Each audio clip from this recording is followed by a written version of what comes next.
Olá, meus irmãos e meus amigos, eu sou José Pinheiro e venho trazer um comentário da lição da revista da Escola Dominical da Assembleia de Deus para o próximo domingo, dia 3 de março.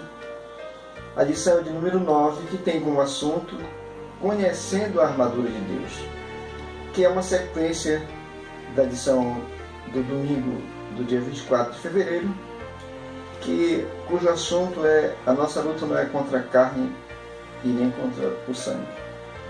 Nesta lição nós temos um textuário, Efésios capítulo 6, verso 13, que nos afirma: portanto, tomai toda a armadura de Deus, para que possais resistir no dia mau, e havendo feito tudo, ficar firmes. Na lição anterior, nós já vimos que a nossa luta não é contra a carne e nem contra o sangue, e que as nossas armas não são carnais, e sim espirituais. E aqui o texto nos diz que para que nós sejamos bem-sucedidos nesta luta, nós devemos nos armar ou utilizar a armadura de Deus. A verdade prática nos diz que a metáfora do sistema militar usada por Paulo mostra que estamos em guerra no mundo espiritual. Estejamos, pois, cingidos com a armadura espiritual.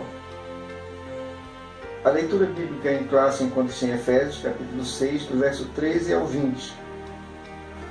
O objetivo geral desta lição é conscientizar que é a vontade de Deus que sejamos revestidos de toda a armadura espiritual. A introdução traz o seguinte: a presente lição é a continuação da anterior. Aqui vamos estudar como o apóstolo Paulo usou os instrumentos bélicos do sistema da época como metáfora.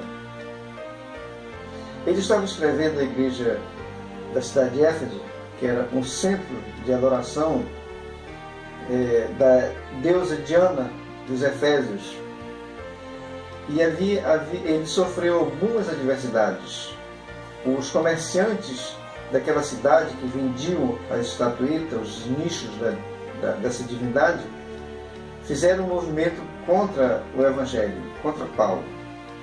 Por quê? Porque o negócio deles estava em decadência em função da presença do Evangelho, que mostrava que não se adora imagens feitas por homens, e sim ao Deus invisível, Criador dos céus e da terra.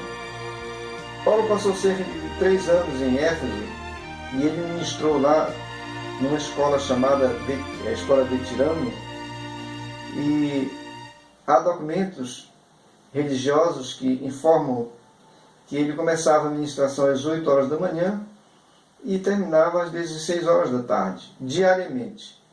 E o contexto que registra essa informação diz que toda a Ásia foi alcançada com a palavra de Deus mediante o ministério de Paulo em Éfeso.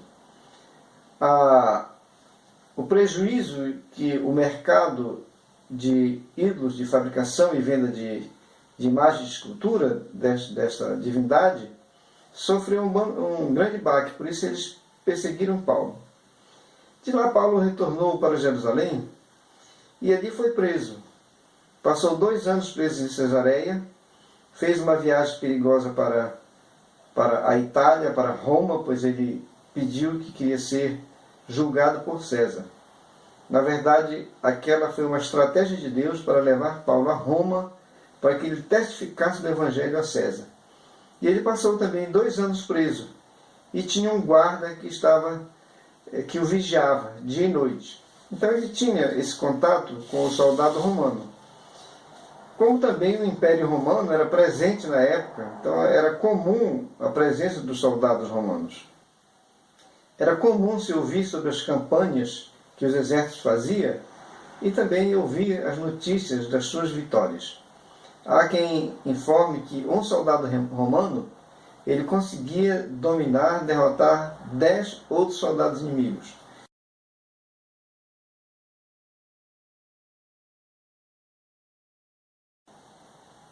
Paulo usa a metáfora do soldado romano para comparar a luta que os discípulos de Jesus, o cristão, têm contra as forças do mal, semelhante à luta do soldado romano contra os seus inimigos.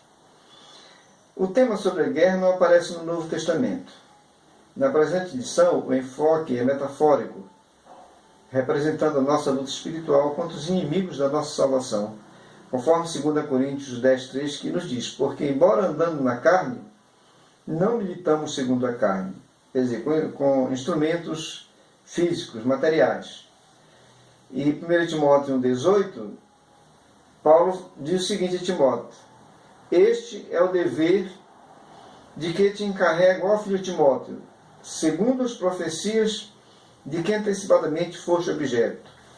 Combate firmado nelas o bom combate. Aqui, nós individualmente estamos no combate. E nós, como instituição, igreja, estamos numa guerra. Há uma guerra do mal contra nós e nós estamos em guerra contra o mal. O ponto 2 trata da metáfora bíblica. Metáfora é uma figura de linguagem, é um recurso semântico. Quer dizer que é um meio utilizado por quem escreve ou por quem fala para melhorar a expressividade de um texto literário. Quando é empregada em uma frase, faz com que esta se torne mais eloquente para os que a leem e a ouvem. Pode ser entendida como um artifício linguístico capaz de promover uma transferência de significado de um vocábulo para outro, através de comparação não claramente explícita. Aqui nós temos um exemplo. Aquele rapaz é um gato. A metáfora ocorre porque implicitamente o rapaz é comparado a um gato. Quer dizer que é encantador, é fofinho, é bonito. Então isso aqui.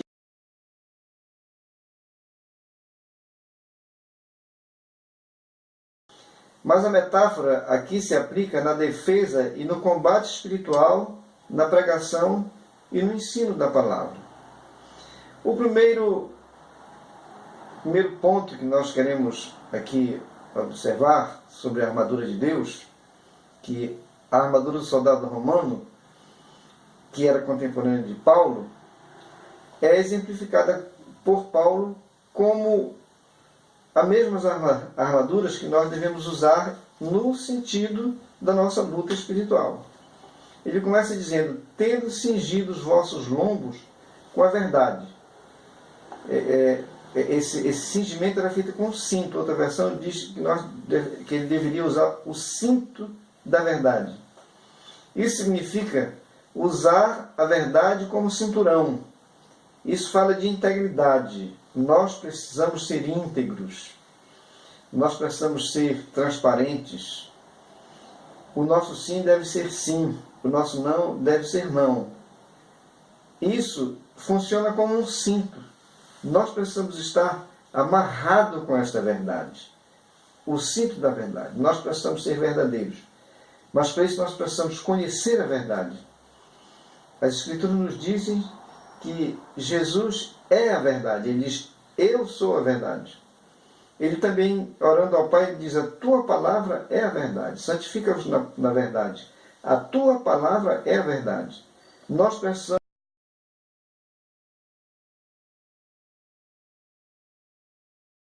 cinturão cingido, amarrado, preso à verdade.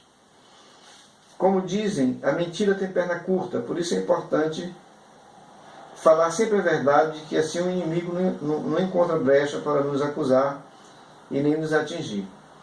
O outro elemento de que Paulo aborda, a outra metáfora, é a couraça da justiça.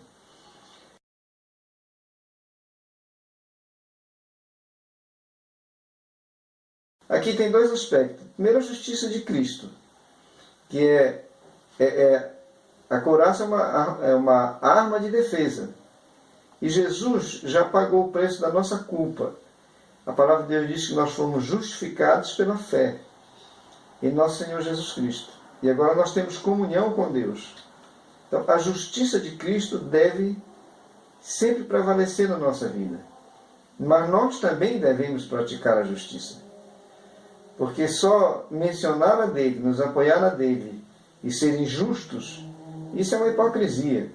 Então nós precisamos ter uma vida de retidão. Justiça fala de retidão. E nós precisamos conhecer essa retidão através da palavra de Deus e praticá-la. Que se nós formos justos, o inimigo também não vai encontrar brecha na nossa vida. O terceiro ponto vem falar de outras armas usadas como ilustração. Temos os calçados, né? Tendo os pés calçados com a preparação do Evangelho da Paz. O soldado romano usava um calçado que tinha pregos no solado para evitar, em algum terreno mais liso, ele não escorregar quando estivesse em combate ou quando estivesse correndo. Também para se proteger dos terrenos diversos. E o que nos prepara para isso é a palavra de Deus. É o Evangelho. O Evangelho está sempre em movimento. Os crentes, a igreja está sempre em movimento.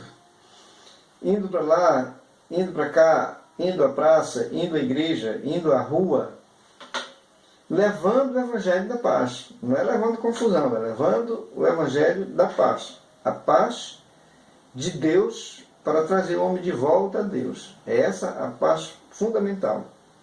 O Senhor Jesus nos diz, em São João 4,34, meu alimento é fazer a vontade daquele que me enviou e terminar a sua obra. Nós vemos Jesus no Evangelho indo de cidade em cidade, pregando, curando, libertando, transformando. E assim nós devemos fazer. Porque se nós ficarmos ociosos, nós vamos nos tornar improdutivos e suscetíveis aos ataques do inimigo de nossas almas. E se nós estivermos ocupados, nós não estaremos vulneráveis aos seus ataques. Um outro instrumento é o escudo da fé.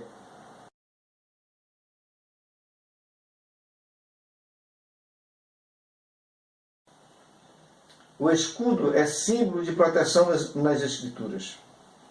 É usado de maneira figurada desde o Antigo Testamento para mostrar Deus como protetor dos seus. Gênesis capítulo 15, verso 1, diz-nos assim: depois destes acontecimentos veio a palavra do Senhor a Abrão numa visão e disse: não temas, Abrão, eu sou o teu escudo. E eu entendo que o escudo da fé, a que Paulo se refere, esse escudo é Deus. E o que possibilita a minha confiança em Deus é a fé, é o meio. A fé é o meio de eu confiar nele, para ter a proteção dele. Em Deuteronômio 33, 29, nós encontramos a seguinte declaração: feliz és tu, ó Israel, quem é como tu, povo salvo pelo Senhor, escudo que te socorre, espada que te dá alteza. Olha que coisa maravilhosa, Moisés fala a respeito de Deus em relação a Israel.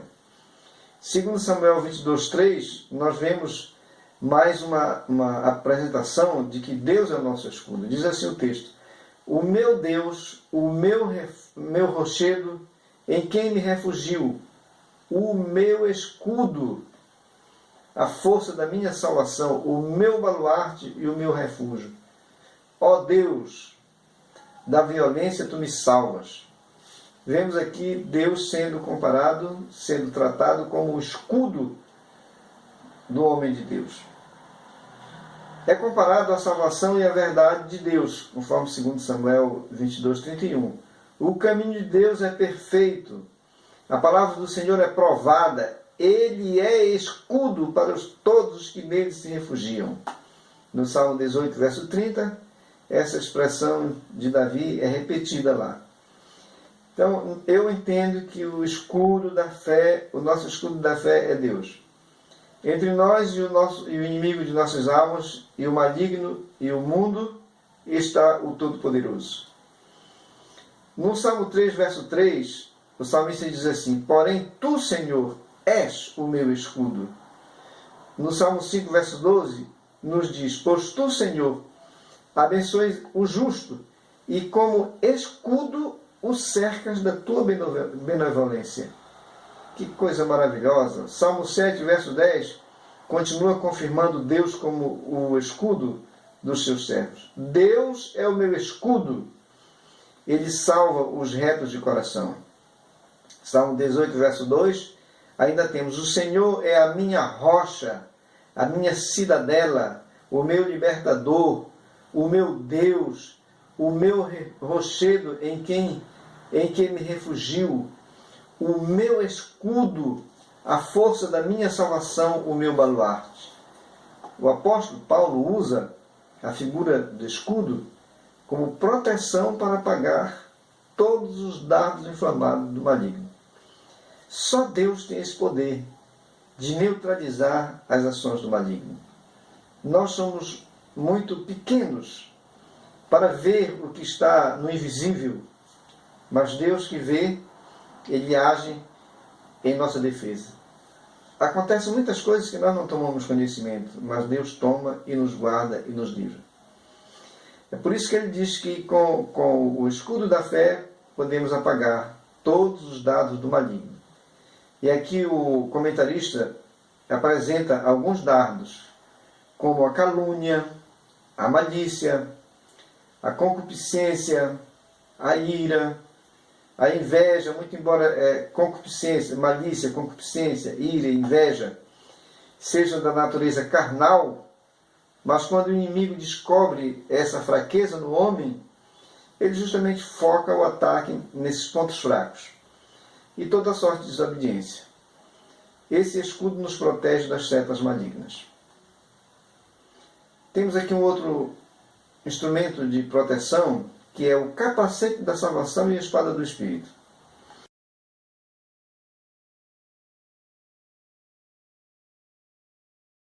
O capacete da salvação vem trazer uma proteção dos nossos pensamentos.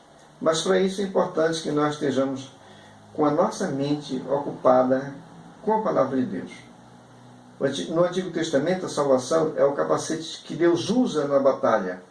Conforme Isaías 59, 17 diz: vestiu-se de justiça como de uma couraça, e pôs o capacete da salvação na cabeça. Pôs sobre si a vestimenta da vingança e se cobriu de zelo, como de um manto. Parece que Paulo segue nessa linha em outro lugar, em 1 Tessalonicenses 5, 8, quando ele diz: tendo por capacete a esperança da salvação. Isso fala de convicções. E essas convicções, elas são trazidas pelas Escrituras Sagradas. Então isso aqui é um conjunto de virtudes que precisam ser desenvolvidas por nós. A convicção, a palavra de Deus diz que a fé vem pelo ouvir e ouvir pela pregação da palavra. E é essa palavra que nós ouvimos e que nós lemos e que nós internalizamos é que nos dá a convicção para nos proteger das setas do maligno. Nós somos muito tentados a duvidar da palavra de Deus. Existem muitos conceitos que procuram destruir os conceitos da palavra de Deus. E a arma que vai nos proteger é o capacete da salvação. São as convicções da salvação que nós temos formadas pela palavra de Deus. Isso é fundamental. Muitas pessoas fracassam porque não crê com convicção. Eu tinha um chefe no trabalho que ele dizia que nós precisamos crer com convicção. A expressão paulina, espada do Espírito, refere-se à Bíblia, pois as Escrituras Sagradas vieram do Espírito Santo. 2 Pedro 1,21 diz: porque nunca jamais qualquer profecia foi dada por vontade humana. Entretanto, homens santos falaram da parte de Deus, movidos pelo Espírito Santo. Isso significa que a Bíblia é a palavra de Deus, como ela própria declara. No Evangelho de Marcos, capítulo 7, verso 13, Jesus, se referindo às Escrituras, diz assim: invalidando a palavra de Deus pela vossa própria tradição. Essa palavra de Deus que se refere é o 4º mandamento, na verdade o 5º mandamento, que diz: honra a teu pai e a tua mãe. E os anciãos, de Israel estavam invalidando esse texto, dizendo que o que os filhos poderiam abençoar ao Pai, ou melhor, com que eles queriam abençoar o Pai, honrar o Pai, eles poderiam investir no trabalho de Deus. Com isso, eles invalidavam a palavra de Deus, invalidando a palavra de Deus pela vossa própria tradição, que vós mesmos transmitistes, e fazeis muitas outras coisas semelhantes. Os judeus contemporâneos de Jesus, com suas interpretações de seus conceitos diversos, acabavam invalidando a palavra de Deus. Hebreus 4,12 nos diz: porque a palavra de Deus é viva e eficaz, e mais cortante do que qualquer espada de 2 gumes, e penetra até o ponto de dividir alma e espírito, juntas e medulas, e é apta para discernir os pensamentos e propósitos do coração. Quando se está pregando o Evangelho vai desconstruindo os conceitos mundanos e malignos que está na mente de muitas pessoas. Por isso é importante essa expressão de tendo calçado os pés com a preparação do Evangelho da Paz. É importante a pregação do Evangelho, a divulgação do Evangelho, o evangelismo pessoal e também o evangelismo em grupo, em massa. E o texto vem nos afirmar que a palavra de Deus é mais poderosa do que qualquer espada de 2 gumes, porque ela vai aonde o homem natural não pode ir, que é nos seus pensamentos, na sua mente, no seu coração. Temos mais outra relação de elementos importantes na armadura de Deus, que é a oração e súplica.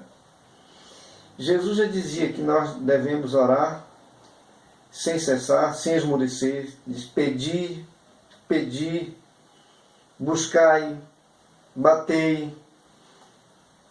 Esse estímulo que ele nos deu, Paulo vem reforçar aqui, que nós devemos orar em todo o tempo.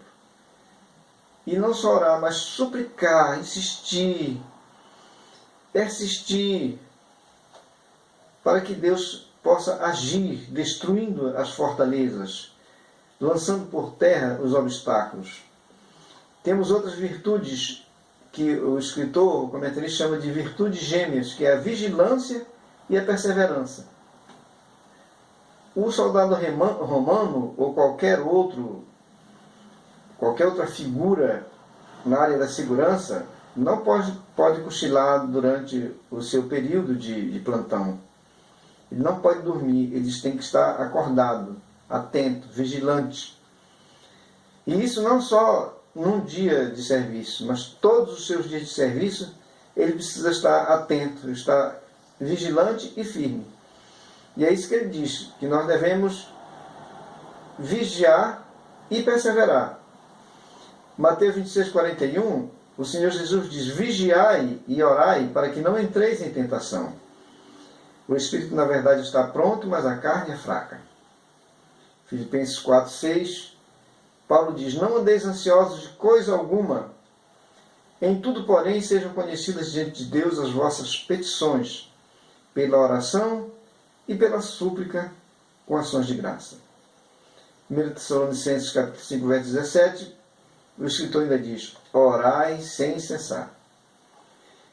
Vemos aqui esses elementos da armadura de Deus, que Paulo utilizou a metáfora do soldado romano, mas que nós, como cristãos, precisamos, como um soldado romano, ter a mesma postura.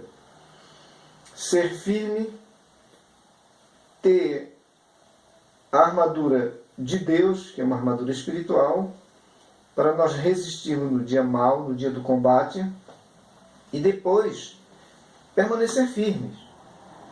Pastor Hernando Dias Lopes, em uma mensagem a respeito desse tema, ele disse que muitas pessoas fracassam depois que passam o confronto.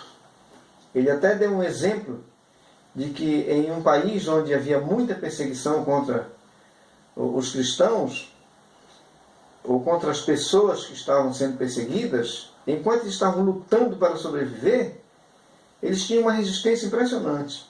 Mas depois que passou a luta, aquelas mesmas pessoas, muitas delas se suicidaram, por causa do vazio que ficou. Parecia que estava tudo bem, aí nesse vazio o inimigo achou uma brecha para eliminar, para destruir aquelas pessoas. Então nós temos que ter cuidado também nos momentos de tranquilidade, de paz e de bonança. Porque nos momentos de pressão a gente está mais alerta. Mas no momento de tranquilidade, a pessoa muitas vezes baixa a guarda. Olha o que ocorreu com Davi em um período de guerra, quando ele ficou em casa descansando. Ele acabou cometendo um deslize muito grande. A conclusão nos traz o seguinte: os crentes precisam dessa armadura de Deus ainda hoje. Os recursos espirituais apresentados aqui são importantes e poderosos para expelir todas as forças do mal. E aqui quero deixar uma questão para refletir. Se nós não nos enchermos da palavra de Deus, nós vamos nos encher dos lixos, das filosofias do mundo, que são instigadas pelo maligno. Isso pode nos levar à derrota. Como muita gente em muitos países, pelo mundo afora, estão as suas forças espirituais neutralizadas, porque a filosofia mundana ocupou o lugar da palavra de Deus em suas mentes e seus corações. Por isso, arme-se com a armadura de Deus, protegendo da sua cabeça até os pés, a fim de que você seja um soldado de Cristo vencedor. Que Deus nos abençoe. Amém.